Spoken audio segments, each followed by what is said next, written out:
Martin's Big Words, The Life of Dr. Martin Luther King, Jr. Written by Doreen Rappaport. Illustrated by Brian Collier. Everywhere in Martin's hometown he saw these signs, white only. His mother said these signs were in all in southern cities and towns in the United States. Every time Martin read the words, he felt bad, and slowly remembered what his mother told him. You are as good as anyone. In church, Martin sang hymns. He read from the Bible. He listened to his father preach. These words made him feel good. When I grow up, I'm going to get big words too. Martin grew up. He became a minister like his father, and he used the big words he had heard as a child from his parents and from the Bible. Everyone can be great. He studied the teaching of Mahatma Gandhi. He learned how the Indian nation won freedom without ever firing a gun. Martin said love when others said hate. Hate cannot drive out hate. Only love can do that.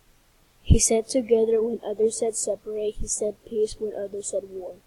Sooner or later, all the people of the world will have to discover a way to live together. In 1955, on a cold December day in Montgomery, Alabama, Rosa Parks was coming home from work. A white man told her to get up from her seat on the bus so he could sit. She said no and was arrested. Montgomery's black citizens learned of her arrest. It made them angry. They decided not to ride the buses until they could sit anywhere they wanted.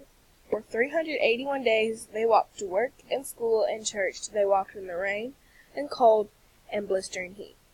Martin walked with them and talked with them and sang with them and prayed with them until the white city leaders had to agree that they could sit anywhere that they wanted.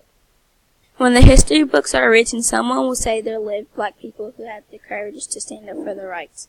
In the next 10 years, black Americans all over the South protested for equal rights. Martin walked with them and talked with them and sang with them and prayed with them. White ministers told them to stop. Mayors and governors and police chiefs and judges ordered them to stop, but they kept marching on. Wait. For years I have heard the word wait. We have waited more than 340 years for our rights. They were jailed and beaten and murdered, but they kept on marching. Some black Americans wanted to fight back with their fists. Martin convinced them not to by reminding them of the power of love. Love is the key to the problems of the world. Many white Southerners hated and feared Martin's words. A few threatened to kill him and his family. His house was bombed. His brother's house was bombed, but he refused to stop. Remember, if I am stopped, this movement will not be stopped because God is with this movement.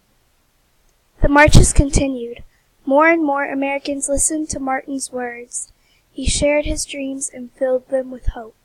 I have a dream that one day in Alabama, little black boys and black girls will join hands with little white boys and white girls as sisters and brothers. After 10 years of protest, the lawmakers in Washington voted to end segregation. The white-only signs in the South came down. Dr. Martin Luther King, Jr. Dr. Martin Luther King, Jr. cared about all Americans. He cared about people all over the world, and people all over the world admired him. In 1964, he won the Nobel Peace Prize. He won it because he taught others to fight with words, not fists. Martin went wherever people needed help. In April 1968, he went to Memphis, Tennessee. He went to help garbage collectors who were on strike. He walked with them and talked with them and sang with them and prayed with them. On the second day there, he was shot. He died. His big words are alive for us today. Freedom, peace, together I have a dream, love. This story is narrated by Mr. Kennedy's 5th grade social studies class.